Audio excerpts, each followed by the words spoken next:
qui dirige une importante unité de chirurgie de la main à Nantes et qui va, dans la plus parfaite transparence, car il a 10 ans de recul, nous parler des implants en pyrocarbone au niveau de la main et du poignet. Philippe ?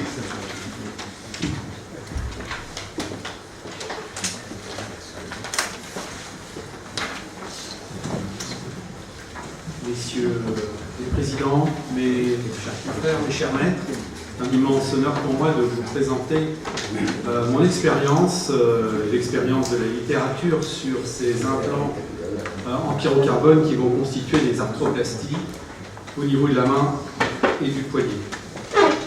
Alors qu'est-ce que le pyrocarbone? C'est un matériau qui nous vient de l'industrie nucléaire et qui a été utilisé à des fins médicales dans les années 70 pour constituer les valves cardiaques. Et depuis cette période, des milliers de valves cardiaques fonctionnent avec des valves en pyrocarbone.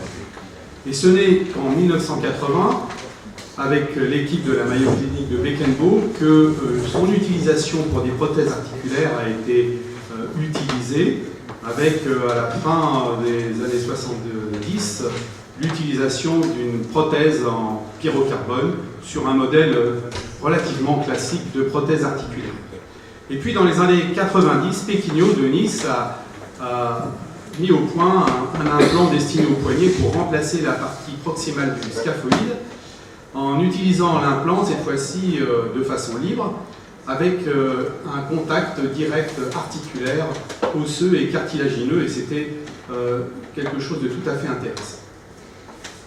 Alors pourquoi le pyrocarbone? Eh bien parce que ce matériau, qui est en fait constitué d'un agencement de molécules de carbone qu'on appelle le graphène et qui, à très haute température, peuvent s'orienter de telle sorte que les propriétés mécaniques sont tout à fait intéressantes, au premier plan desquelles survient le module d'élasticité qui est en fait similaire à celui de l'os cortical et qui va donc être totalement différent des matériaux qu'on utilise habituellement tels que la céramique, le chrome cobalt ou le titane.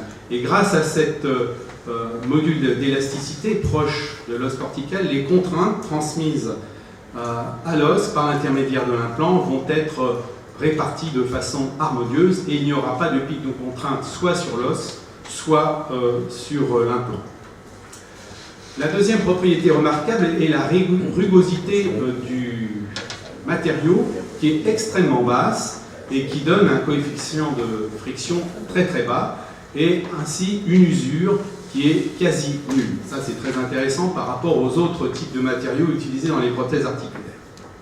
Enfin, la biotolérance a été démontrée dans l'utilisation des valves cardiaques et c'est un matériau, c'est du carbone pur qui est biologiquement inerte et donc ne provoque pas de réaction inflammatoire.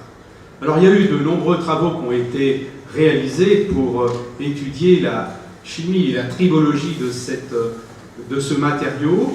C'est un matériau qui est hydrophobique, donc il n'y a pas de dénaturation protéinique, mais il y a quand même une phospholipidie, je dirais, compatible, notamment avec les phospholipides qui sont issus des synoviocytes P, et donc il y a de façon tout à fait remarquable une espèce de connivence entre ces phospholipides et la surface de l'implant, ce qui est tout à fait intéressant, évidemment, dans le modèle articulaire. Autre propriété intéressante, c'est le comportement articulaire face à ce matériau. Le cartilage, lorsqu'il est soumis à des contraintes pendant 18 mois, eh bien on s'aperçoit qu'il s'use beaucoup moins, 92% de survie du cartilage, par rapport à des implants métalliques où, après 18 mois, il y a simplement 20% de cartilage restant. Enfin, l'usure sur des millions de cycles est 100 fois moins importante avec ce matériau qu'un matériau comme du chrome cobalt. Donc des propriétés tout à fait intéressantes et exploitables au niveau articulaire. Ce matériau est une céramique, ce qui veut dire qu'il résiste fortement à la compression et à la fatigue. Malheureusement, il a une faible résistance à la friction, ce qui va ne pas permettre la réalisation de certains types d'implants. Et puis surtout, c'est un matériau, du fait de sa rugosité, qui n'a pas d'ostéo-intégration. Donc on ne pourra pas le fixer dans l'os, et pour faire tenir une prothèse en pyrocarbone dans un os, il va falloir l'impacter en press-fit et en sachant qu'il n'y aura pas de contact osseux intime et pérenne. Alors le procédé de fabrication de ce matériau est très compliqué, il est dangereux, parce qu'en fait les implants que vous voyez, ça c'est un implant, le pyrocarbone ne constitue que 1% de la surface de la totalité de l'implant. C'est une surface qui est radiotransparente et qui repose en fait sur un noyau en graphite qui est lui radio-opaque grâce à l'imprégnation de tungstène transocin. Alors le problème, c'est de réaliser la fabrication de ces matériaux. Ça se fait dans un four qu'on appelle un four finalement à 1500 degrés. Et il faut fluidiser, faire substanter ces implants dans un lit fluidisé et envoyer un gaz propane qui va être craqué, divisé en molécules de carbone et d'hydrogène pour que le carbone aille se fixer en couche de pyrocarbone. Alors c'est un procédé extrêmement dangereux qui prend beaucoup de temps. Un cycle prend 9 heures et ensuite il y a 4 à 8 jours de polissage. Et finalement la fabrication d'implants n'est réalisable que pour des formes relativement simples. Vous voyez ici comme une forme ovoïde, de faible volume et avec un faible nombre d'implants. Alors cette difficulté de réalisation fait que dans le monde il n'y a que 2 compagnies, une française et une américaine qui peut fabriquer ce type d'implant. Alors vous voyez ici les 2 familles d'implants qui se répartissent en prothèse totale ou hémiarthroplastie, qui sont en fait des implants qui ressemblent aux prothèses articulaires standards, et puis à droite des interpositions qui sont des espaceurs, des spacers, qui sont issus de l'idée d'Ollier il y a déjà à la fin du XVIIIe siècle, et qui a été repris par Swanson avec les implants en silicone et qui réalise des implants qui sont mobiles et qui vont occuper un espace.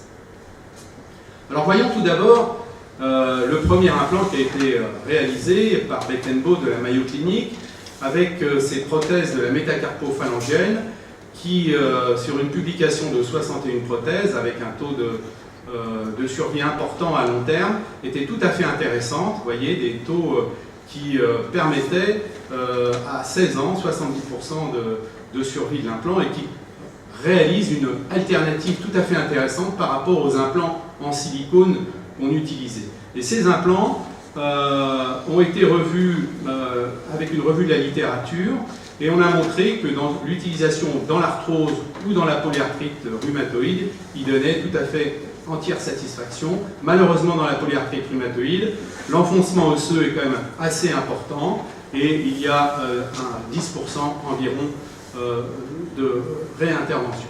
Mais ce sont des implants qui sont tout à fait intéressants. Alors depuis une 8aine d'années, nous avons utilisé des implants en pyrocarbone au niveau métacarpophalanger avec une forme un petit peu particulière. En fait, c'est une boule, tout simplement. Vous voyez dans cet exemple où il y a une destruction des métacarpophalangiennes d'origine traumatique et qui induisent des douleurs et une raideur, et un résultat à presque 5 ans de recul qui permet d'effectuer des arthroplasties de faible volume avec une bonne mobilité et une indolence. Donc des implants intéressants au niveau métacarpophalangien. Si on passe à l'étage digital interphalangien proximal, ce n'est pas le cas. Et malheureusement, là aussi, c'est une prothèse de la Mayo Clinic qui n'a pas donné les espérances escomptées. D'abord, c'est très difficile à positionner. Il faut une précision maximum pour fixer la prothèse par un contact intime, une stabilité maximum. Et finalement, dans 67% des cas, on s'aperçoit qu'il y a une malposition. Et ça conduit à un certain nombre d'échecs, à une limite des résultats. D'abord, les mobilités ne sont pas forcément meilleures que ce qu'on connaît avec les implants en silicone. Et puis surtout, il y a de nombreuses réinterventions. Dans notre unité, 31% qui sont liées à des problèmes de raideur, d'instabilité, de luxation, de décèlement, finalement, qui nous ont fait abandonner ce type d'implant dans l'articulation interphalangienne proximale. Vous voyez ici des problèmes d'adéquation du volume de l'implant avec l'anatomie, ce qui est très difficile à obtenir. Ici, vous voyez un patient qui, sur une échelle de 10 ans de recul, vous montre le déplacement progressif des implants, bien que la fonction soit correcte. Et bien évidemment, ce type d'image est tout à fait inquiétante à l'avenir. Alors finalement, ces implants de type arthroplastie standard ne donnent pas de bons résultats dans ce type d'indication. Alors passons maintenant à l'étage trapézo-métacarpien pour traiter l'arthrose trapézo-métacarpienne très fréquente. Et là, on a la possibilité d'utiliser des hémiarthroplasties ou bien des interpositions comme espacées. Alors les hémiarthroplasties ne sont pas très intéressantes dans ce type d'indication. Des 2 implants ont été retirés du marché rapidement et ceux qui persistent montrent des problèmes d'instabilité. Et ce n'est pas étonnant car d'une part, les implants sont volumineux, d'autre part, ils ont un bras de levier très important et enfin, ils ne reconstituent pas l'anatomie. Donc les taux d'instabilité sont importants et pour ma part, je n'utilise pas ces implants dans ce type d'indication. A l'inverse, j'utilise les interpositions dans la trapézo-métacarpienne où là on réalise une trapézectomie et pour éviter le recul de la colonne du pouce, eh bien, on interpose un implant, ici c'est un implant appelé Pi2 et notre étude a montré à 10 ans de recul sur 42 implants une survie de 100% de ces implants avec un taux de satisfaction très important. Il y a eu deux luxations ou subluxations qui n'ont pas été réopérées. On constate tout de même à ce délai 48% de remodelage osseux, mais qui n'ont pas de conséquences sur la fonction et qui sont relativement peu importants. C'est une adaptation de l'os face à l'implant. L'avantage, c'est qu'on a une récupération rapide par rapport aux interventions classiques de trapézectomie. On n'a pas d'hyperextension de la métacarpophalangienne parce qu'on n'a pas de recul de la première colonne du pouce. L'inconvénient, c'est qu'il faut stabiliser ces implants qui sont libres. Et sinon on ne le fait pas, on obtient, comme dans les publications, entre 12,5 et 33% de luxation. Donc la stabilisation de l'implant est très importante. Il faut faire une capsulographie dorsale et surtout effectuer une ligamentoplastie à l'aide de bandelettes tendineuses qui vont être suturées l'une à l'autre de façon à réaliser un mur évitant la luxation de l'implant. Alors ça, c'est un autre type d'implant aussi, d'interposition utilisée dans la trapézo-métacarpienne, ici avec une trapézectomie partielle, qui peut donner des résultats satisfaisants, mais il y a quand même des instabilités. Notre expérience de cet implant, nous l'utilisons avec des trapézectomies totales, nous faisons une stabilisation et nous avons quand même des échecs avec des douleurs persistantes et des instabilités, ce qui fait que nous préférons utiliser l'implant précédent. Et puis il y a un autre implant, c'est une boule, mais le résultat sont à faible recul et sur une seule série.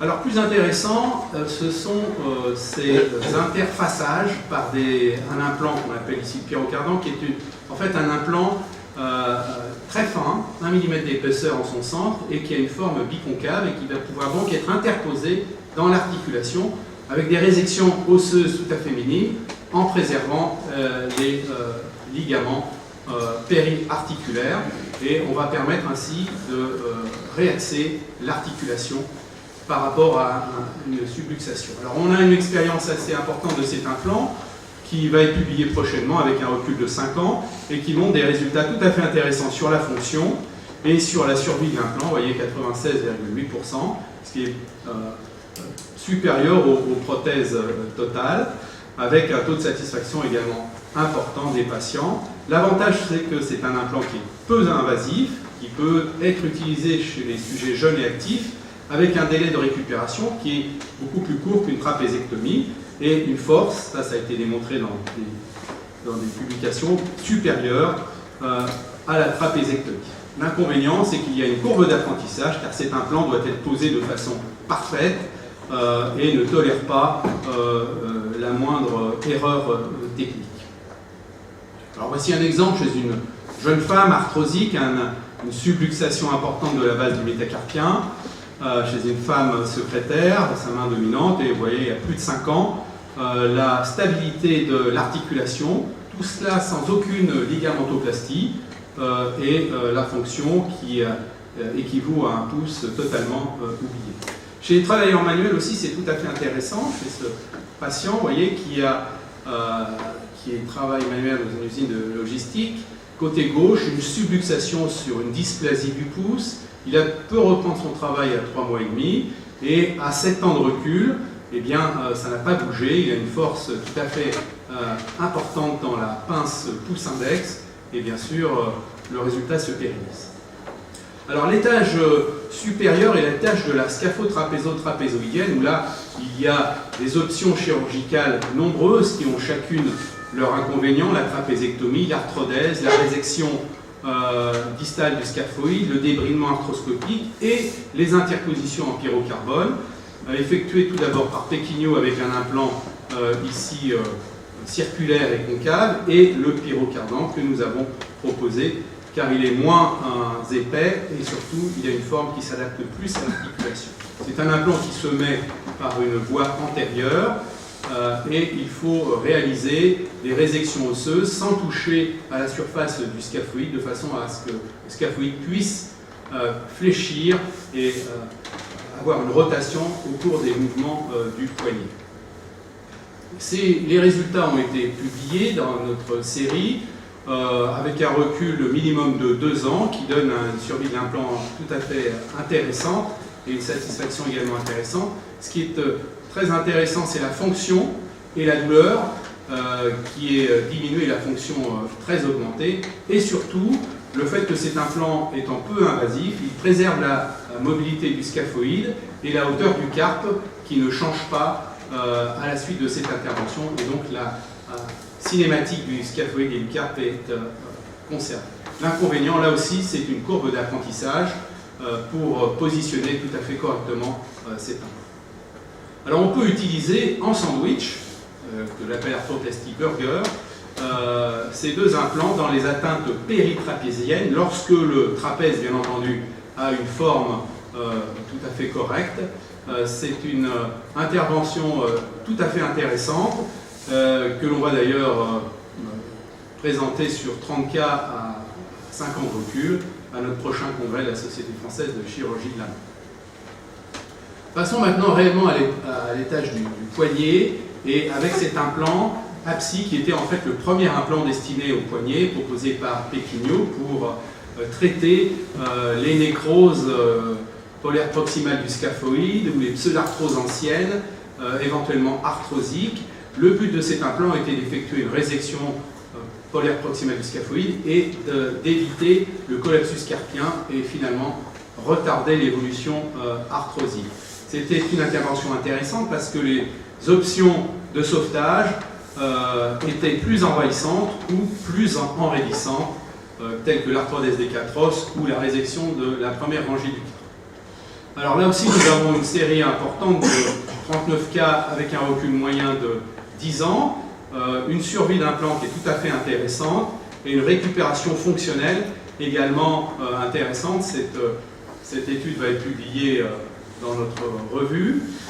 On a eu des échecs, 9%, dus à une évolution arthrosique qui a quand même été ralentie par cet implant, et c'est une option chirurgicale qui est tout à fait intéressante dans la mesure où elle n'enraidit pas le poignet et elle préserve la fonction.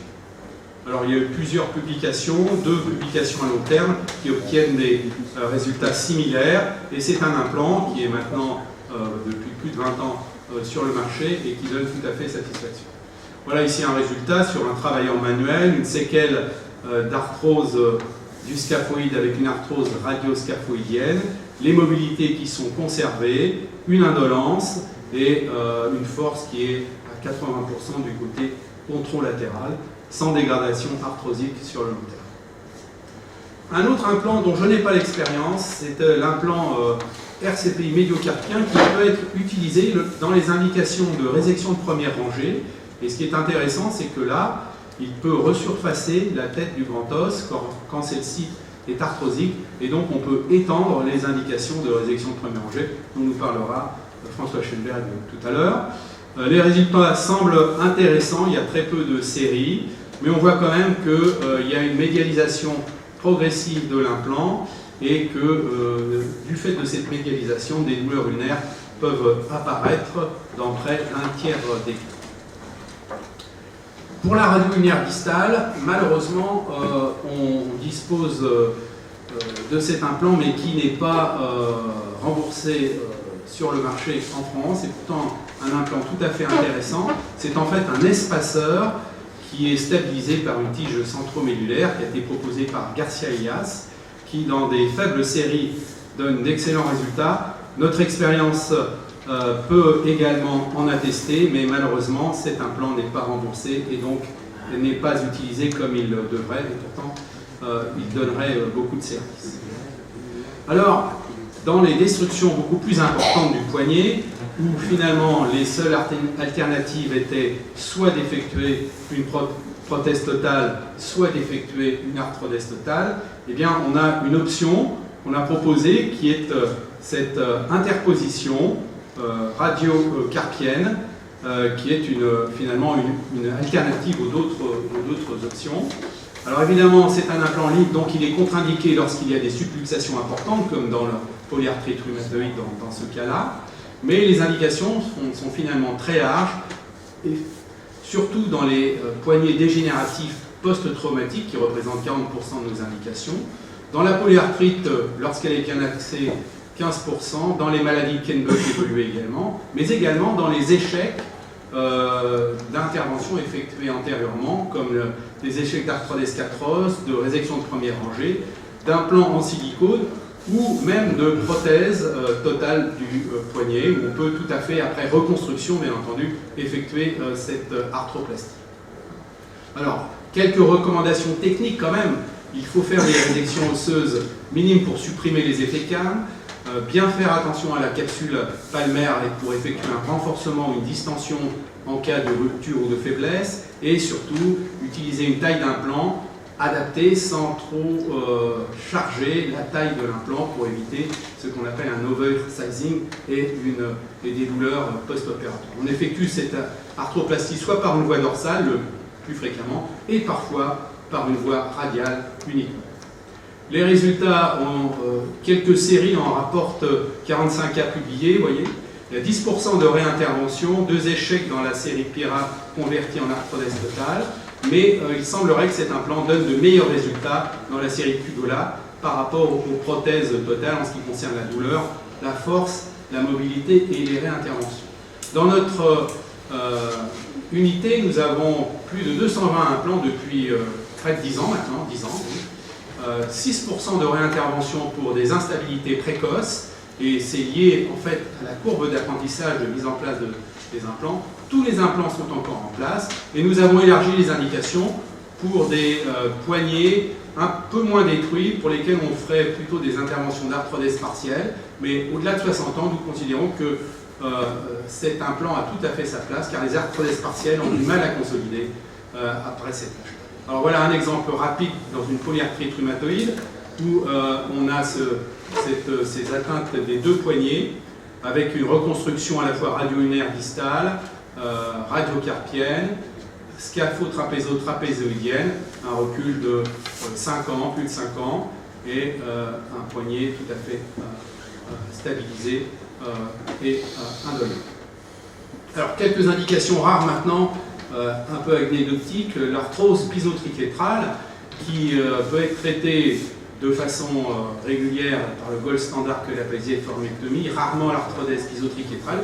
On peut effectuer un interfaçage par un implant qui reconstitue et qui préserve l'anatomie et la biomécanique du poignet. Nous l'avons publié récemment et c'est tout à fait intéressant dans ces cas-là.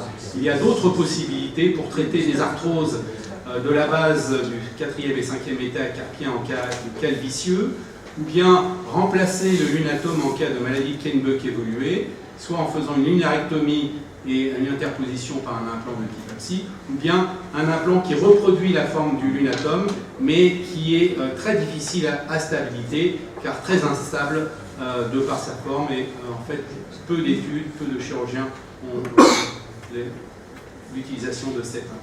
Et puis enfin, on peut remplacer la tête du capitatum lorsqu'il y a des nécroses d'origine vasculaire ou post-traumatique. Nous en avons publié quelques cas. C'est une une intervention intéressante avec ici, vous voyez un résultat à 10 ans qui vous montre l'intégration, enfin la bonne tolérance parfaite de cet implant.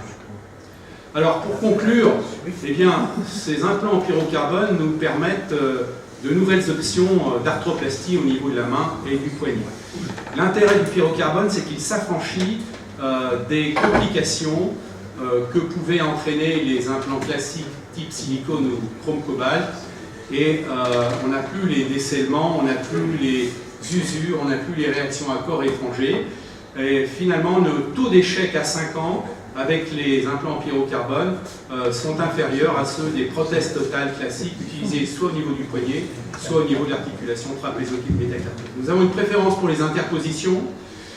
Il faut avoir une technique tout à fait rigoureuse qui peut nécessiter une courbe d'apprentissage, mais à 10 ans, la tolérance a été démontrée à la fois sur le plan radiologique et sur le plan clinique, et c'est de toute façon une solution qui ne coupe pas les ponts, car ce sont des solutions qui sont peu invasives.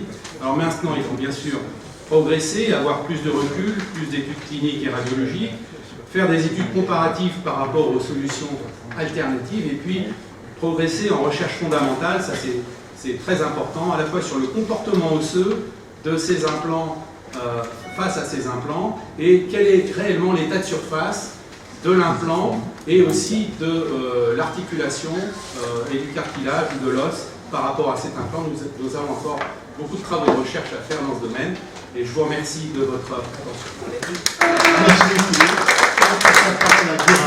Qui va nous faire part de ses commentaires.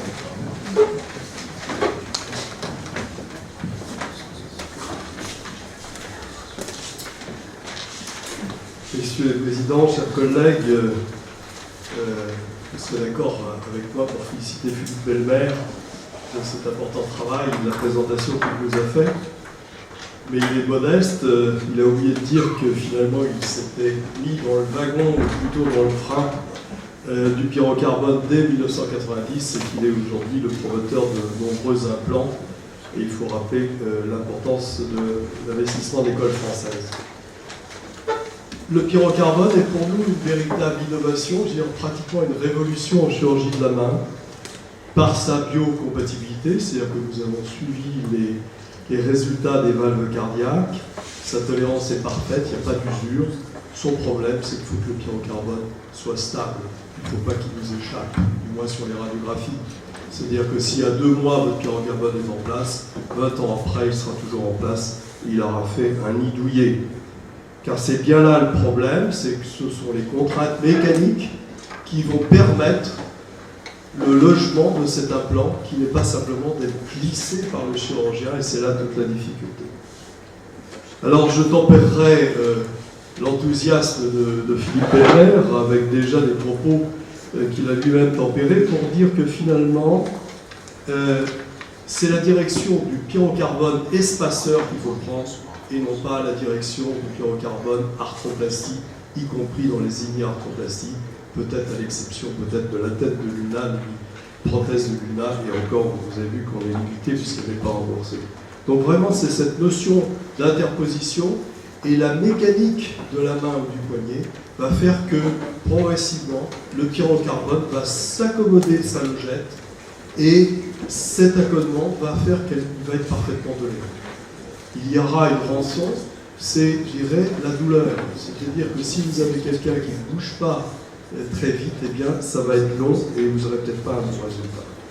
Donc, on abandonnera l'idée de faire une arthroplastie. Beckenbauer l'avait montré. On voit qu'au niveau de l'IPP, ce sont des catastrophes, puisque les radiographies qui vont suivre, celles que vous avez fait Philippe Belmer, sont des ruptures des corticales. Et vous voyez bien aussi que Philippe Belmer, au niveau des MB, est parti sur l'interposition de billes de type EPI. Le deuxième point qui me semble être plus important, il a insisté, mais je voudrais enfoncer le clou, c'est la courbe d'apprentissage. Et c'est une réelle difficulté, c'est de transmettre le savoir de Philippe Belmer à tout à chacun en chirurgie de la main, et nombreux sont les échecs en début d'expérience. Car finalement, je crois que Philippe Belmer a un ordinateur supplémentaire dans son cerveau, c'est qu'il voit toutes les dimensions, il voit exactement ce qu'il faut enlever, et il dit quand l'implant est bien mis. Et je pense qu'il n'y a pas nécessairement que la bonne radiographie qui va permettre la longévité de l'implant. Il faut supprimer toutes les petites gammes, il faut supprimer tout un tas de petits détails qui vont faire que votre implant, eh bien, il va être luxé comme on pourrait le faire avec une sarbacane. C'est là la difficulté, c'est la courbe d'apprentissage et je pense qu'il faut qu'on réfléchisse collectivement pour savoir comment on va pouvoir transmettre le fluorure. Le troisième point que je tempérerai, c'est le caractère prédictif que l'on va donner aux patients. Combien de temps il va falloir pour que j'ai plus mal, combien de temps il va falloir pour utiliser ma main. Et ça, c'est très difficile. On a un certain nombre d'interventions, en particulier les interventions palliatives, comme l'arthrodèse du poignet ou l'arthrodèse coupée trapézomyécarpienne, ou l'arthrodèse des quatre os sur les scaphoïdémies. On va dire au patient, voilà, ça va être tac, tac, tac. Les dates sont fixées. Là, on embarque le patient dans du pyrocarbone, qui va bien se terminer, puisque s'il n'est pas luxé, il sera parfaitement toléré. Et là, je pense qu'il faut être prudent avec les patients, surtout dans la société actuelle. Et je pense que là, il faut quand même être relativement large, surtout en début d'expérience. Car là encore, ce sont les mouvements et la biomécanique de nos poignets qui vont faire que le pyrocarbone va se mettre dans un nid qui sera définitif. On n'y reviendra pas, mais encore faut-il qu'on puisse mécaniser ces patients qui sont douloureux. Alors, je voudrais faire émerger deux implants dans l'expérience de Philippe Belmer. L'APSI qui a été introduit par Péquignot en 90 avec l'appui de Yves, qui montre que finalement on n'a rien compris, pas compris grand-chose à la biomécanique du poignet, parce que c'est un implant qui va à l'encontre de tout ce qu'on a conçu au niveau biomécanique du poignet, et c'est un implant qui marche. Et là, je pense que la courbe d'apprentissage est relativement plus aisée que d'autres implants. L'autre implant qu'il faut faire émerger, c'est l'amandis. C'est cette arthroplastie, ce spesseur du poignet, qui vient répondre à tous nos échecs de prothèse couplée. Même les derniers modèles mettaient 7 à 8 ans pour voir des débricolages, puisqu'en fait c'était le principe d'avoir des ancrages biologiques avec de l'ostéo-intégration. Et bien là, ces prothèses couplées finissent par faillir au bout de 8 ou 10 ans, et l'amandis est une solution alternative que l'on peut prendre maintenant, non pas en rattrapage, mais d'emblée, avec bien évidemment toutes les recommandations que vous a données Philippe Belmer, en particulier d'éliminer les contre-indications, il en a bien parlé, et surtout tous les effets calmes. Et je pense que vraiment, pour nous, l'arthroplastie du poignet, l'avenir c'est vraiment l'amandis. Et je voudrais remercier Philippe Belmer de tout le travail qu'il a fait. Il nous a fait une excellente présentation. Merci. Merci Guy, merci Philippe pour cette très brillante synthèse.